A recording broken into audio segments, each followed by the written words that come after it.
An officer-involved shooting ends in a death. Was it a good shoot or a bad shoot? We're gonna break it all down in today's video. Hello, my name is Attorney Rachel Moss, and I'm here with Attorney Mark Victor. We're both attorneys at the Attorneys for Freedom law firm, and we're really excited today to get into another video together.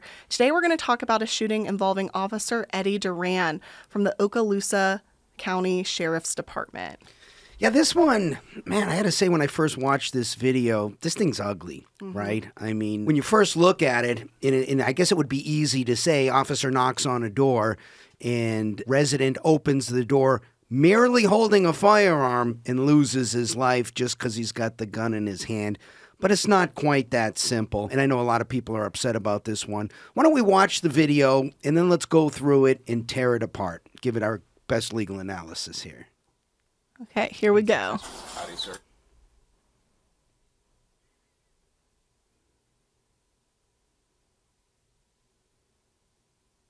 What's going on? I'm not sure. I just was told to let her know if you guys come by. Okay. So I'm going to give her a quick call and let you guys know. Okay. Let her know. So there was a fight going on or something? I was not present for that. Okay. Are they fighting or something? She's saying that it happens frequently. Okay. But this time it sounded like it was getting out of hand. Okay, which door? So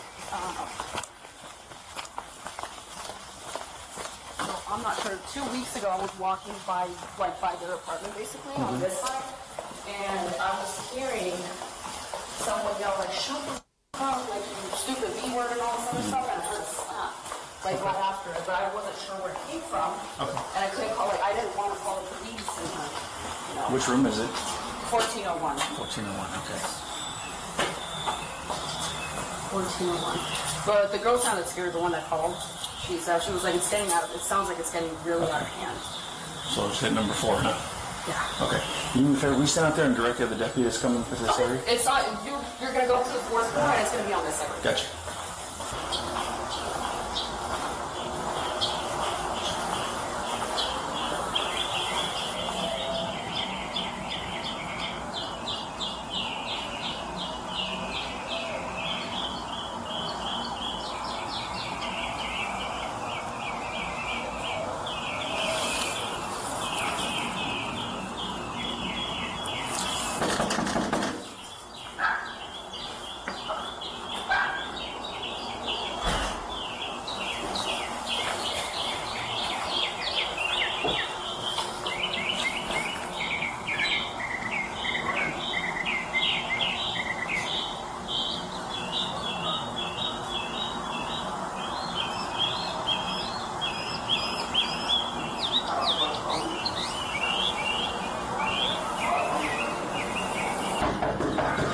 Sheriff's office, open the door!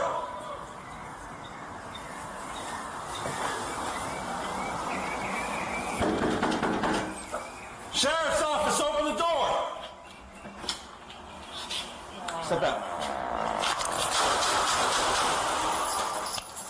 Drop the gun! Drop the gun! It's over there. Drop the gun! I don't have it. 312, shots fired. Suspect down. Do not move! 312, get EMS my location. It's definitely tough to watch. Yeah, this is a tough one. You know, I mean, it's pretty clear when you look at this video that the victim here, who by all accounts is a really honorable person. This guy is Air Force, this Roger Fortson fellow, honorable person, seems like he's a good dad, pictures with his kids there, and he's got a gun in his hand for sure. But, you know, the question here is always a function of the context, right? You have to look at the context. It's not the issue isn't, was Mr. Fortson doing something illegal? What did he do to deserve to be shot? I mean, I understand those concerns. But when you're dealing with a criminal issue, and we should say that the deputy has been charged with manslaughter with a firearm under Florida law.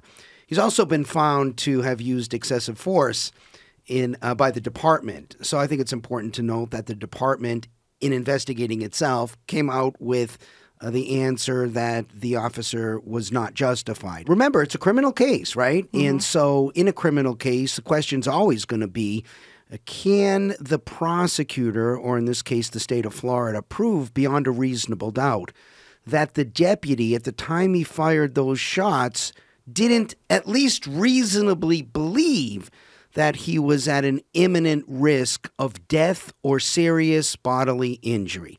I mean, that's the question. And, he's presumed innocent, and he should be treated that way. He's entitled to a fair trial. But when you go back and look at the facts as the officer believed them, right, because that's the analysis here. It's not a matter of what was actually true, what was actually going on. It's a matter of what did the deputy actually reasonably believe at the time. So he's called to what he believes is an in-progress domestic violence. And, you see at the beginning of that video, looks like it's getting out of hand. It looks like a very serious one. He's given some information that there have been earlier incidents. And so he's expecting that he's showing up at what could be a pretty ugly domestic violence incident. Everybody knows these are very dangerous for police officers and everyone else. So he knows that. He's got some secondhand information here, and so you got to factor that in. He gets to the door. He hears no sounds at the door. He first goes there and he listens, and I think that's interesting because, you might say, okay, well, it's not still going on. That doesn't mean that that's the end of the analysis, though, but it seems like whatever it is that was going on, if anything was going on, it's over at this point. At least it seems like it's over at this point. And then he makes the first knock at the door. He doesn't announce police. Why he does that, I don't know exactly why. And he steps to the side, even out of the view. I actually saw some excerpts from an interview that Duran did, I think with the department.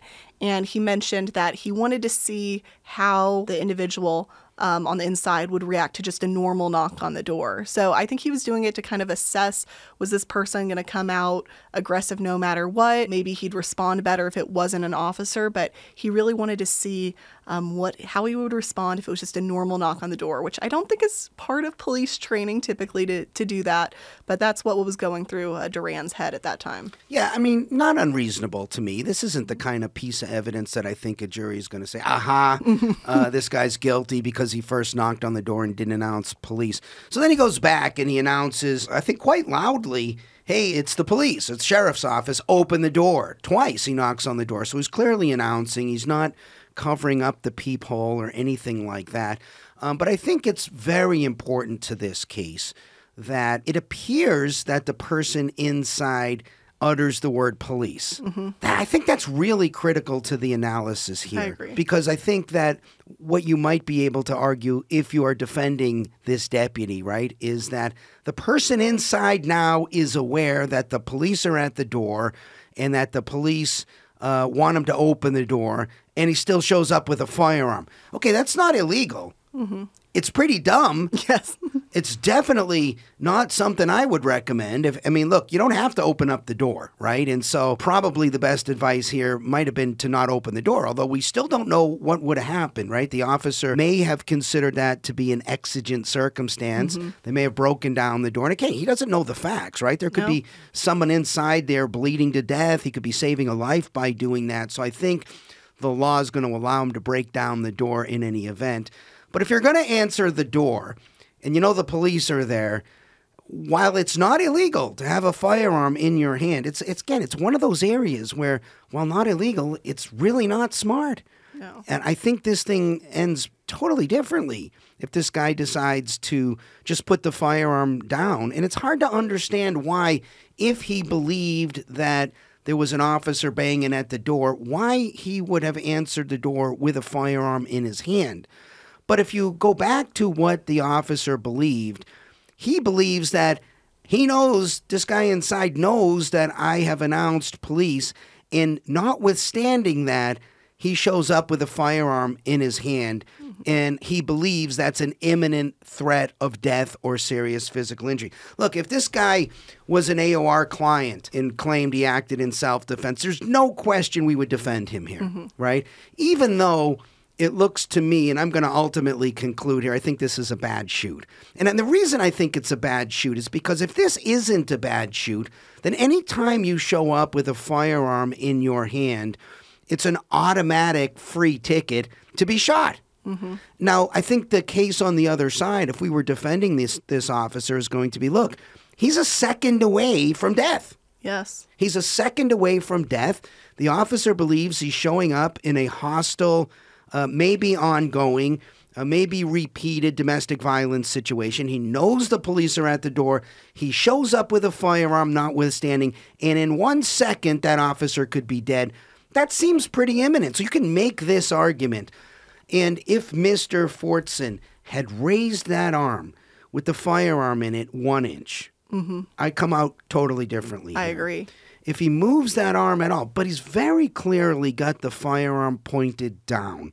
And yeah, the officer says he takes a step toward him. I don't see that. I didn't see that either. If the officer, thought there was a step forward, I understand why the officer, where he was coming from. But in the video, what we can see is it even looks like Fortson has his hand up. Like he's saying, yes, almost as in a way that he's trying to maybe de-escalate the situation. But what I find very difficult about this specific analysis is that it all happens so quick and the video itself is a little shaky. So it's hard to see some of those finer moments that would really clarify if this was a clean shoot, a bad shoot. I agree with you. I come out on the side that it's a bad shoot as well. Just because we do not see him raise the firearm at any time, you're absolutely spot on that it's not a crime to answer the door with a firearm in your hand. It'd be different if he was brandishing it, if he was waving it around, if he was yelling, even if he was just yelling a threat at the officer saying, I'm going to shoot you right now. That would change the analysis, but none of those things were here in this instance.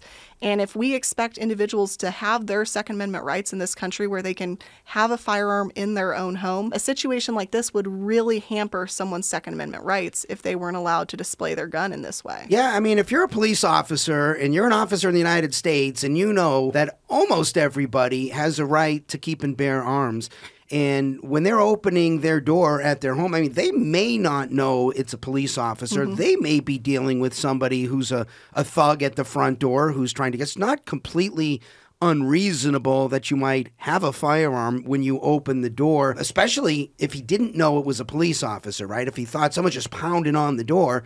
Now, it's hard to understand, right? He could have looked out the peephole and seen this guy in a full uniform. So it's really hard to understand what this guy had in his head when he opened the door. But police officers have to know that just because somebody is bearing a firearm does not automatically equate to an imminent risk of death or serious bodily injury. We got to have something more. So putting my sort of legal analysis hat on, citizen hat on, this looks like a bad shoot to me, right? I think the officer, well, he may have overreacted and been scared. I have no reason to think he intentionally acted with bad faith or said, let me find somebody to execute today. I don't think there's any evidence of that at all. I think he just overreacted, right? He made a bad split-second decision here.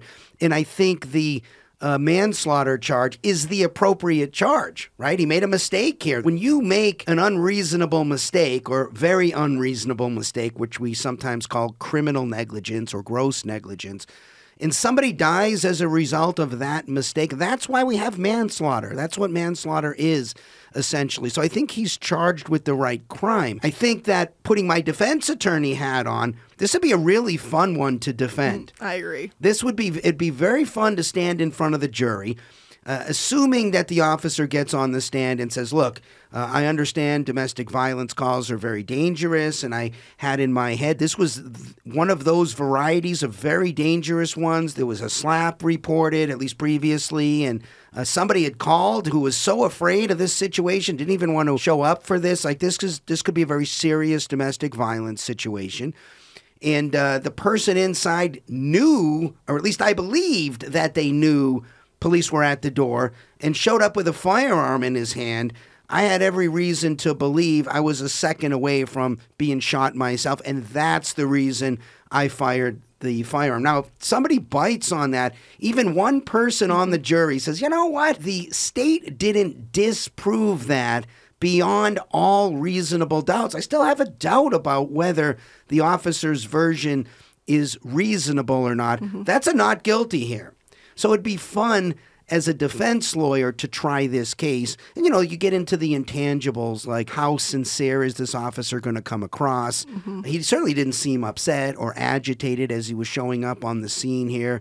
Seemed pretty reasonable. And then there's things that go in the officer's favor as well. He called for emergency services immediately after the shooting happened. I think it's obvious that he wasn't seeking out to kill anyone that day when he responded. He was trying to go into a situation and be helpful. So I can see where he could be sympathetic to a jury. I think this is definitely a defensible case, but I go back to the Supreme Court standard of objective reasonableness.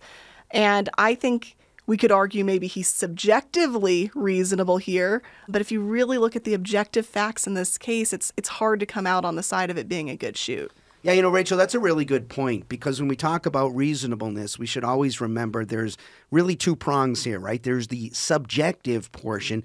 Did the officer actually believe that he was facing an imminent threat of death or serious physical injury? Because if he doesn't believe that, game over, right? So I tend to agree with you. I think that the officer at least subjectively believed. Like, why else would this officer decide to pull out his firearm and shoot and kill this person?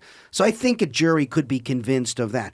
But was that belief objectively reasonable? And here what we do is we pretend we put the sort of reasonable person standard. If you were in the shoes of this officer, would a reasonable person have concluded the same way that the officer himself concluded? And I think it can be a tough decision in a split second, right? Because probably not that many people who know or are aware that the police are at the door answer the door with a firearm in their hand if they're not planning to do something bad. So there's some arguments there. Now, there are some other things to say about this case. The propaganda machine is heated up. Is this a racial incident? I see no evidence of that. Did the officer go to the wrong door at first? Is there something crazy going on there? I see no evidence of that. So I don't see any of that stuff going on. It's important to note that there's a civil case going on here. I think that the department seems to have acted appropriately, right? They came right out with the press conference. They laid the video out there. To their credit, they conducted an investigation. They found that the officer's use of deadly physical force was not objectively reasonable. So I think they got to the right answer in policing themselves here, which I think bodes well for them and the department. I know this is very same department was the subject of another crazy incident not too long ago, this sort of Acorn situation. Shots fired! Shots fired! Shots fired! I remember looking at that video, and this officer just discharged a firearm. Again, was that a reasonable mistake of fact or not? But that incident has nothing to do with this incident, at least as to the criminal case, right? Yes. As to the civil case, if you're trying to say that there's a problem with training in this department, then those two incidents may be relevant. I also think we should do something, and I've mentioned this before, about the various immunities that exist for police officers. They should be held to the same standard on the civil side that everyone else is held to. We should abolish these qualified immunities or absolute immunities. I don't know why prosecutors get a free pass on civil suits, or even judges if they act in bad faith or do something that is negligent or maybe grossly negligent. Why can't they be held accountable? They can get malpractice insurance like everybody else. I don't think we should put barriers up on civil cases, but I also don't think we should just ramp it up and make it something more than it is. I know people are making sort of these broad generalizations about all police officers. We got to remember, it's these types of incidents that we see, right? We don't see the countless interactions police officers have with citizens every single day, likely millions of them, that are handled professionally and ethically and perfectly and within the law. Those don't make the news. So we have to be mindful of the fact that it seems like we're being exposed to an endless parade of bad police shootings. But, if you got one bad police interaction in every million police interactions, it would still seem like there was a lot of them out there. So we need to be mindful about that. Again, I'm not trying to defend the police officer. I think this was a bad shoot. I think this officer should be convicted of the manslaughter. I think the officer will be convicted of the manslaughter, even as I say it would be a fun one to defend, even as I say I think there are some defensible points here. One thing I'll take an opportunity to say, even though I just said I think this officer should be convicted and will be convicted, he should never have been held with no bond. I think sometimes the public wants to use the setting of bond to punish somebody, right? And we got to remember, everybody, no matter who you are, whether you wear a badge or not, or you're in a member of some other group, or no matter how heinous the accusation is, everybody in the United States is entitled to a presumption of innocence. And the reason we put bonds on people is not because we think they're guilty of the crime.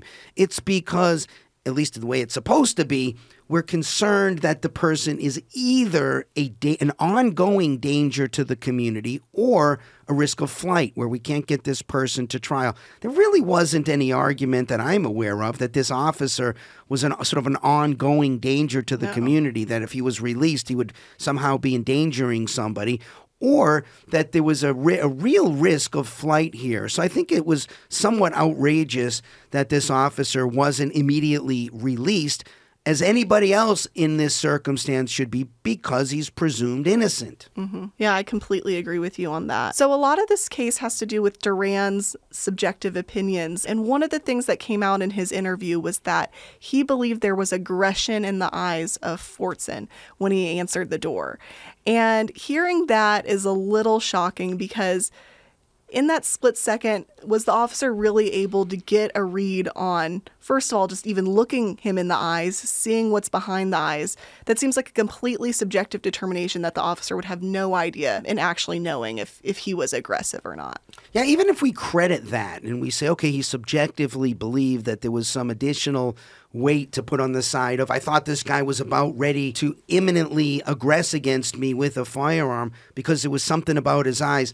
Even if we credit that as subjectively true, I don't know how we put any weight on the side of the objective side of the ledger here. Like, I couldn't see his eyes in the video, so I can't, if I'm on the jury, I can't conclude that, that adds weight to the officer's conclusion that he was at an imminent risk, that it was a reasonable belief for him to be at an imminent risk of death or serious physical injury, or said differently, how that factors into whether the state has disproven beyond a reasonable doubt that the officer's reasonable belief wasn't so reasonable after all. No, definitely. And I think it's interesting here that there are a lot of external facts that have come into the conversation as well, that are things that may or may not be actually important when analyzing whether or not this was a self-defense situation, whether or not this was a good or bad shoot. A lot of question has been given to whether or not Fortson thought he was a police officer. And a lot of people have discussed the fact, did Fortson know when coming to the door if that was an officer or not? For example, his girlfriend has come out and said that Fortson did not know that there were police at the door. At the time of this incident, he was on FaceTime with his girlfriend, and his girlfriend actually was able to hear the whole incident occur because she was on FaceTime. She actually recorded the video after the shooting because she realized the shooting occurred and she wanted to record it so she could look back on it and, potentially provide it to an attorney later on. And she said that when he got up to answer the door, he had no idea that it was police. However, we also hear on the body camera that it sounds like Fortson might have muttered something about police. Yeah, I mean, if I was defending this case, I would probably file a motion to keep that piece of evidence out, because it really doesn't matter whether Fortson knew that there were police at the door or didn't know there were police at the door. Let's assume he didn't know. Still doesn't matter. What matters is what the officer believed. And so if I'm going to defend this case, there's that little bit of discussion there, and it looks like someone inside says something about police. I'm going to take that audio and bring it to a specialist in audio, and I'm going to enhance that as much as possible to play it for the jury, because if it's really clear that he said something about police and the officer says, I heard him say something about police, and now that becomes more believable. To me, that's the linchpin to defending this case, right? Because if it becomes more reasonable that the deputy says, I believed that this guy believed that the police were at the door, and when somebody knows the police are at the door and still shows up with a firearm, and I'm 1 second away from being killed, I don't have to wait that 1 second. To me, 1 second away from being killed is imminent. And so I don't have to wait until he puts the gun in my face and discharges a round. He's a guy who I believe is in a heated argument with maybe a girlfriend or a wife or something, and he's probably pretty angry and animated and has a history of this, and heard me knock on the door and say police, and he knows the police are at the door, and he grabs his gun and comes to the door. Maybe I was mistaken here, and I'm sorry, and I feel terrible about that, but that's what I believed at the time, and that was reasonable for me to believe that. That would be an interesting argument, because I think that if you take that fact away, right, the deputy has no reason to think that the man inside the house knows it's police at the door. Now it's much more reasonable for him to have a firearm, right? Because now someone's pounded on his door. Could be some crazy guy. I mean, why open the door in the first place? But if you're going to open the door, you have the firearm at the ready, just like the police officer has a firearm at the ready. I don't think we want to establish a policy that just because somebody has a firearm, they're presenting an imminent risk of death or serious physical injury. But that won't be the argument here. The argument here will be in the context of everything that the officer subjectively believed and a reasonable officer would have objectively believed. In that circumstance, you're justified. So, look, I hope that this matter proceeds and the officer gets a scrupulously fair trial. And so we'll see. I expect he'll get a fair trial. And that's what juries are for. In this one, because you might be able to make an argument that it could go either way. Wouldn't be surprised at all if the officer takes some kind of a plea. That's what I was thinking. To get a lower amount of prison time. He's already been fired. His career is over. Why someone would want to be a police officer today is beyond me. Much of the public is against you today. And even with all of the best training, right, you're faced these split-second decisions. And if you make the wrong one, you're now facing a prosecution. I think in this case, it's legitimate because I look at this video and, when I look at this video and I see Mr. Fortson after he opens the door and he's got his hand up, it looks to me like he's trying to de-escalate a situation, right? And I think that's what he's trying to do. And I think that's what a reasonable person would have believed, which is why I come down on the side of this is a bad shoot and the officer made a mistake. I think he made an honest mistake. So he may have subjectively believed that he was facing an imminent threat of death or serious physical injury. But at the end of the day, I think his belief was unreasonable. And I think that the prosecutor is going to be able to prove that beyond a reasonable doubt. But this will be a fun one to watch. Yeah, I agree. I think it's a bad shoot. I think at trial, there is the chance that this is a defensible case, that he could walk away being acquitted, but it's definitely not a slam dunk for him by any means. I hope, however it turns out, whether or not it's through a guilty resolution at trial or if he does enter into some sort of plea, that sentencing is done fairly and it's reasonable here. I notice a lot of times with charges like manslaughter, murder, that sentencing is done in a way where they want to give a very, very high sentence just by the nature that it was a manslaughter, just by the nature that it ended in death. And of course, any situation that ends in death, terribly tragic, and the victim does deserve justice. However, in a situation like this, when you really walk through all the reasons we punish people in the United States, what the theories of punishment are, retribution, rehabilitation, keeping society safe, this is someone that I think you could see is he's probably not going to be a long-term danger to society. He's not someone we need to keep in a cage to keep the rest of society safe. He's someone that seems like a good candidate for rehabilitation, that if he receives proper training in the future, that he's probably not going to be in an incident like this again. He's not going to be a police officer ever again. He's likely never to have his gun rights restored ever again. So he's a good candidate for rehabilitation. And then when you look at it from a retribution standpoint, he deserves some punishment here, but it's not a punishment where he deserves to be in prison for decades locked in a cage. So I hope that all those reasons that we punish people, I hope that's taken into account here, because in my opinion, someone like him, it doesn't do society any benefit to keep him locked away forever. It's not going to bring the victim back to life. He's someone that if he's rehabilitated, he could be back in the community doing good in the future. Yeah, I think this case really well highlights why we need a criminal justice system and a civil justice system, right? Because nobody's disputing that on the civil side, there's going to be a substantial amount of money paid out here, and with good cause, right? I mean, Mr. Fortson's family, his parents, his child, they are definitely entitled to substantial compensation, and they are definitely going to get it here. But the question on the criminal side is far different. It's not just a matter of the harm that was produced. It's about what we call the mens rea, right? What was going in the mind of the defendant, in this case, the police officer. I think it also well highlights we always say when we're talking about attorneys on retainer versus other programs, we say, what if it's a bad shoot?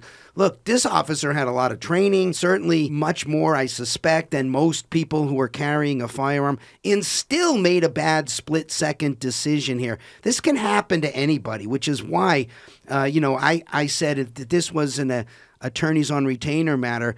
Even though we conclude it's a bad shoot, there's no question this wouldn't be a difficult one for us. We would absolutely be representing this officer or whoever it was because they at least attempted to act in self-defense. And this officer is going to get that jury instruction at the trial, right? He's going to say, look, I thought I was at an imminent risk of death or serious physical injury. The judge is going to say, fine, we'll instruct the jury. You get to argue it. That's all we need for us to extend coverage under the Attorneys on Retainer program. And that's what sets us aside from so many of these other programs, because this is an easy one for one of those other programs that has the criminal acts exclusion to say, hey, this looks to us like a bad shoot. Sorry, we're not going to give you coverage. And he's lucky that the union rep here didn't take that position, and it appears that they are going to afford coverage for him, as they should. Because, again, everybody's presumed innocent here, and I think he is entitled. And I do think there are arguments at trial, and it wouldn't absolutely shock me if this situation ends in a not guilty because the jury believes that the prosecutor was not able to prove beyond a reasonable doubt to every single person on that jury that it was unreasonable for the officer to believe this, especially if the people on the jury believe that Mr. Fortson uttered the word police before we opened that door. That wouldn't shock me. What would shock me is if there wasn't a substantial payout on the civil side. That's why we have two different systems here. So this one initially presents as a clearly bad shoot, totally indefensible. And I think it is a bad shoot, but I wouldn't say it's totally indefensible. It's one that, as putting our defense attorney hats back on, we would love to defend. Well, I think this one was actually somewhat of a close call, but we both agree it's a bad shoot. There could be more updates coming out. This case is still ongoing, so if there's anything really interesting that comes up in this case, we'll definitely update you all. Thank you again for tuning into this video. Hope you tune into a future video. Be sure to like, comment, share, and subscribe. Also, while you're here, check out attorneysforfreedom.com. You can learn all about our law firm, get to know some of the attorneys, and learn about the types of cases we take. You can also check us out at attorneysonretainer.us. Attorneys on Retainer is a self-defense protection program. Mark talked a little bit about it today, so be sure to learn all about the program again at attorneysonretainer.us. Thanks again for tuning in. This is Attorney Rachel Moss and Attorney Marc Victor signing out. Peace.